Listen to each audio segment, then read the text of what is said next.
अब अपन जो इससे पहले एग्जाम्पल देखा ना, अपन ने कीबोर्ड से इनपुट लिया था। अब अपन देखते हैं उसी चीज़ को अपन प्रोग्राम के थ्रू कैसे इनपुट लेंगे। ठीक है, सो सबसे पहले stdio.h जो हेडर फाइल है उसको अपन को क्या करना है, इंक्लूड करना है। सबसे फर्स्ट काम है अपना जब भी अपन कोई प्रोग्राम बनाएंगे। उसके बाद अपना मेन फंक्शन स्टार्ट करेंगे। अपन अपना मेन फंक्शन स्टार्ट किया अपन ने। इस मेन का ये ब्रैकेट है, मैं इसको रेड से मार्क कर देती हूँ। ये जो ब्रैकेट है वो किसका है, मेन का, और ये कहाँ खत्म हो रहा है, यहाँ पे। ठीक है, सो ये मेन स्टार्ट हुआ। जब मेन शुरू हो जाता है तो फिर अपन क्या करते हैं, अपन को जो जो चीज़ें जो जो वेरिएबल्स चाहिए उनको अपन सबसे पहले डिक्लेयर करते हैं। तो अपन को यहाँ पे क्या चाहिए, एक एरे चाहिए जिसका नाम अपन ने क्या रखा है, मैथ, MET, और उसकी साइज क्या है, 4 और 3। यानी उस जो एरे है अपना, जो मैट्रिक्स है अपनी 2 डायमेंशनल, उसमें कितनी 4 रो होएगी और 3 कॉलम होंगे। ठीक है, उसके बाद में अपन को 2 और वेरिएबल्स चाहिए, i और j। ये वेरिएबल से अपन फॉर लूप अपना चलाएंगे।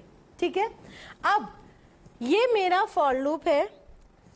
ये जो फॉर लूप है यहाँ से लेकर के यहाँ तक, दिस इज फॉर इनपुट। हमारे एरे को इनपुट करने के लिए फॉर लूप है। और ये वाला जो फॉर लूप है यहाँ से लेकर ये मॉनिटर पे दिखाने के लिए, यानी ये आउटपुट के लिए अपना फॉर लूप है। सो अब ये फॉर लूप कैसे चलता है, आप लोगों को याद होगा पिछली क्लासेस में मैंने आपको बताया था फॉर लूप कैसे वर्क करता है। ये जो फॉर लूप है ये एग्जाम्पल है नेस्टेड फॉर लूप का। नेस्टेड फॉर लूप का मतलब क्या था, एक फॉर लूप के अंदर अपन दूसरा फॉर लूप चला रहे हैं। ये देखो, ये वाला जो फॉर लूप है ये कहाँ शुरू हो रहा है, यहाँ पे, और खत्म कहाँ हो रहा है, यहाँ पे। ठीक है, इन दोनों के बीच में ही एक और फॉर लूप चल रहा है अपना, जो ये वाला है, अंदर वाला फॉर लूप जो है वो किसके अंदर चल रहा है, इस बाहर वाले फॉर लूप के अंदर चल रहा है। ये वाला क्या हो गया, मेरा नेस्टेड फॉर लूप हो गया। ठीक है, ओके। अगर नेस्टेड फॉर लूप आए आपके एग्जाम में तो आप इस एग्जाम्पल के थ्रू भी नेस्टेड समझा सकते हो कि नेस्टेड लूप क्या होते हैं। ठीक है, अब अपन चलते हैं आगे कि अपन ने इनपुट कैसे लिया। सबसे पहले देखो क्या बताया था, ये लूप चलेगा। सबसे पहले क्या होता है, इनिशियलाइजेशन। i बराबर कितना है, 0। i बराबर 0 हुआ, उसके बाद हम क्या करते हैं, ये चेक करते हैं कि ये कंडीशन जो है वो सही है या नहीं। मैं इस कंडीशन की वैल्यू लिख के बार बार मिटाती रहूंगी। ठीक है, सबसे पहले i का मान कितना आया बेटा, देखो 0 आया। 0 इज लेस देन 4। 0 4 से छोटा है। अगर छोटा होता है तो अपन क्या करते हैं, इस लूप के अंदर चले जाते हैं, है ना। इस लूप में गए तो अपने को एक और फॉर लूप मिला। उस फॉर लूप में क्या है, उस फॉर लूप में j चल रहा है। उस फॉर लूप जो वेरिएबल उस फॉर लूप को कंट्रोल कर रहा है वो वेरिएबल कौन सा है, j वेरिएबल। ठीक है, तो j बराबर 0। अब क्या चेक होगी कंडीशन, यानी j इज लेस देन 3। 0 3 से छोटा है, ये भी सही है। सही है, सॉरी, एक देखो इसमें मैंने एक मिस्टेक की, यहाँ पे %, का साइन नहीं लगाया। स्कैनएफ में जब भी होता है अपन क्या करते हैं, %, का साइन लगाते हैं और प्रिंटएफ में नहीं लगाते। एनीवेज, अपन यहाँ से अंदर आ जाएंगे। क्यों आएंगे अंदर, क्योंकि 0 3 से छोटा है, यानी ये जो लूप की कंडीशन है वो ट्रू है। जब भी ट्रू होती है तो अपन इस लूप के अंदर आ जाते हैं। अंदर आ गए, अंदर पे क्या है, स्कैनएफ। स्कैनएफ क्या है, इनपुट फंक्शन। इनपुट मतलब कीबोर्ड से कुछ इनपुट चाहिए। क्या इनपुट चाहिए, %d। %d का मतलब क्या हो गया, %d का मतलब क्या हो गया, कीबोर्ड से इंटीजर वैल्यू इनपुट चाहिए। अब जो भी हम कीबोर्ड से इंटीजर वैल्यू इनपुट करेंगे वो कहाँ जा रही है, मैथ i और j में। मैथ i और j का मतलब क्या हो गया, मैं यहाँ लिखती चली जाती हूँ। मैथ i और j, i क्या है यहाँ पे 0 है और j क्या है 0 है। मान लीजिए मैंने कीबोर्ड से क्या प्रेस कर दिया, 1, तो i बराबर 0 और j बराबर 0 पे हमने क्या डाल दिया है, 1। ठीक है, उसके बाद क्या होगा, ये लाइन एग्जीक्यूट होने के बाद यहाँ इस फॉर लूप पे आएगी, है ना, जो अंदर वाला फॉर लूप है, और हमारा क्या होगा, j को 1 से बढ़ा देंगे। j प्लस प्लस, j में 1 बढ़ाया, 0 में 1 बढ़ाया तो कितना हो जाएगा मेरे पास में 1, ठीक है। 1 इज लेस देन 3, ये भी सही है क्योंकि 1 3 से छोटा है। 1 3 से छोटा है तो अपन वापस यहाँ आएंगे। वापस मेरे को क्या इनपुट लेना है, एक इंटीजर इनपुट लेना है। और इस बार वो इंटीजर कहाँ पे जाएगा, देखो अभी तक i का मान चेंज नहीं हुआ है क्योंकि मैं यहाँ तक पहुंची नहीं हूँ, मैं अभी अंदर वाला ही फॉर लूप चला रही हूँ। तो मेरा किसका मान चेंज हुआ है, j का। तो j के यहाँ पे मान क्या हो जाएगा मेरा 1। सो मैट ये 0 का 0 रहेगा 1, इसकी मान मैंने दे दिया मान लीजिए 2, ठीक है। फिर मैं यहाँ आई, यहाँ आते ही मेरा क्या होता है, इंक्रीमेंट होता है। इंक्रीमेंट होते ही यहाँ पे क्या हो जाएगा, 2 हो जाएगा। 2 भी 3 से छोटा है। जैसे ही ये वापस अंदर आएगा, वापस अंदर आते ही इसको एक इंटीजर का इनपुट चाहिएगा। और यहाँ पे अब कौन सा मान बदलेगा, देखो ये वाला, क्योंकि मान तो j का ही बदल रहा है। अभी तक अपन बाहर वाले लूप में वापस गए ही नहीं है, ठीक है। मैट 0 2, मान लीजिए मैंने इसको वैल्यू दे दी 3, ठीक है। उसके बाद वापस यहाँ आएंगे, j इंक्रीमेंट होगा और j की मान कितना हो जाएगा इस बार 3। क्या 3 3 से छोटा है, नहीं, 3 3 के बराबर है लेकिन उससे छोटा नहीं है। तो इस कंडीशन पे क्या होगा, मेरा इसके अंदर हम जाएंगे ही नहीं क्योंकि मेरी ये जो कंडीशन है वो क्या हो गई है, फॉल्स हो गई है, गलत हो गई है। जैसे ही कंडीशन फॉल्स होती है हम इस लूप से बाहर आकर कहाँ पहुंचेंगे, बाहर देखो ये वाला ब्रेस है, ये किसका ब्रैकेट है, इस बाहर वाले i का। अब क्या होगा, जैसे यहाँ आएगा ना ये i प्लस प्लस काम करेगा और ये कितना हो जाएगा मेरा i 1 हो जाएगा। जैसे ही i 1 हुआ, क्या 1 4 से छोटा है, कंडीशन ट्रू हो गई। अपन वापस इसके अंदर आए और जैसे ही इसके अंदर आए तो वापस j का मान मेरा किससे शुरू हो जाएगा, 0 से शुरू हो जाएगा और वापस कहाँ तक चलेगा, जैसे यहाँ पे चला था। अब देखो अब इसका मान क्या हो गया, अब यहाँ i का मान तो क्या हो गया 1, i अपन 1 लेकर आ गए अंदर और j का मान वापस कितना हो गया मेरा 0।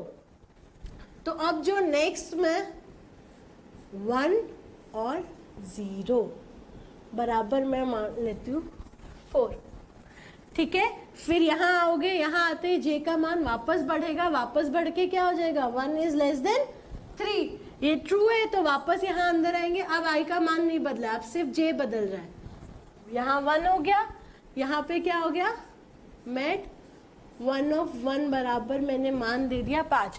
ये जो 4 5 लिख रही हूँ ना, ये हम कीबोर्ड से एंटर करेंगे, आपकी जो इच्छा हो वो वैल्यू अपन अपनी प्रॉब्लम के अकॉर्डिंग डाल सकते हैं, ठीक है। यहाँ पे आएंगे, वापस j प्लस प्लस होगा, यहाँ पे क्या आ जाएगा 2 आ जाएगा और यहाँ पे भी 2 और अपनी वैल्यू क्या हो जाएगी, मैट 1 2 मैंने डाल दिया 6, ठीक है।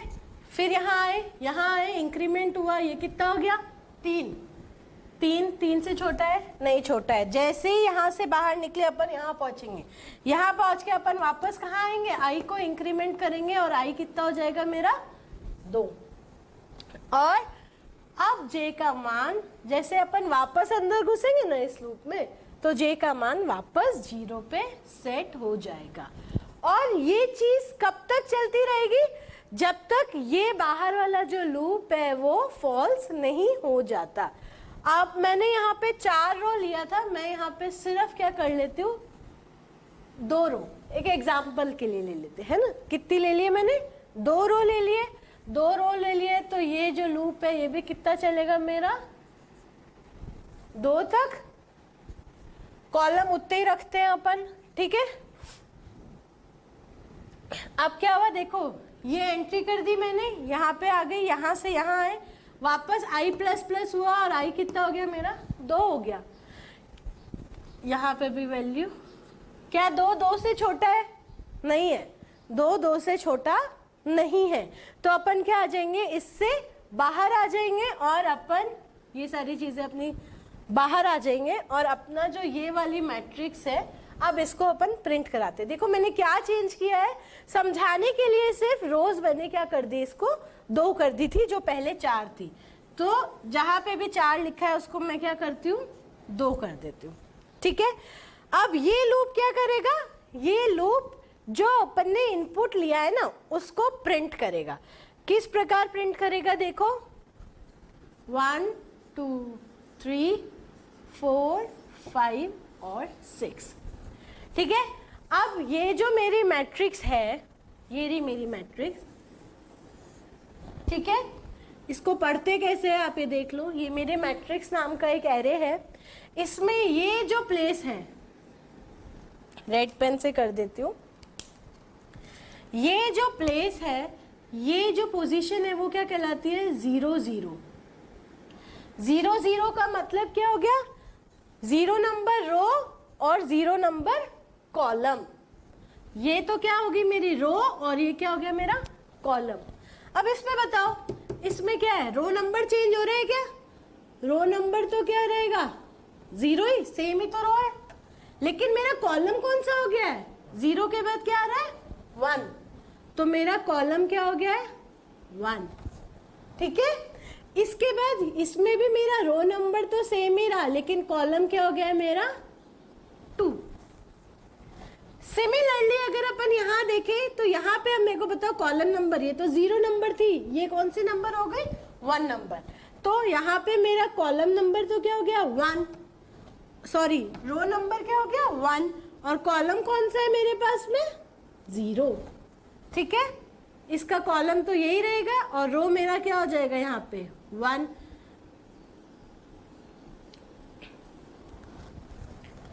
ठीक है, ये इस तरह से अपन मैट्रिक्स की जो पोजीशन है वो पढ़ते हैं। तो अब देखो मैट्रिक्स 0 0 पे क्या था 1, मैट्रिक्स 0 1 पे क्या है 0 1 पे 2, 0 2 पे 3, 1 0 पे 4, 1 1 पे 5 और 1 2 पे 6। इस तरह से आप मैट्रिक्स पढ़ोगे। जो अपना 2 डायमेंशनल मैट्रिक्स है उसकी अगर पोजीशन अपन को पता करनी हो, जैसे मुझे करना है कि ये कहाँ पे है, तो ये कहाँ पे है, मैं अगर लिखूंगी मैट 1 1 तो क्या प्रिंट होगा मेरे पास में 5। ठीक है, अब इसको प्रिंट कराने के लिए देखो सेम फॉर लूप अपन ने लगाए हैं जो अपन ने यहाँ लगाए। ठीक है, एक एक पढ़ना है, लेकिन बस स्कैनएफ की जगह अब अपन यहाँ पे क्या लगा देंगे प्रिंटएफ। प्रिंटएफ क्या पढ़ना है, मैट %d %d। ये %d किसको किससे रिप्लेस होगा, देखो इन्वर्टेड कोट्स के बाद जो कॉमा होता है उसके बाद जो पहली वैल्यू आती है, यहाँ पहली वैल्यू क्या आ रही है आई, वो पहले %d को रिप्रेजेंट करेगी। यहाँ पे क्या आएगा आई, उसके बाद क्या आ रहा है जे, और जे के बाद में क्या आ रहा है मैट आई और जे की जो भी वैल्यू है वो अपन को यहाँ पे प्रिंट होगी और वो इस फॉर्मेट में प्रिंट करके अपन को देगा।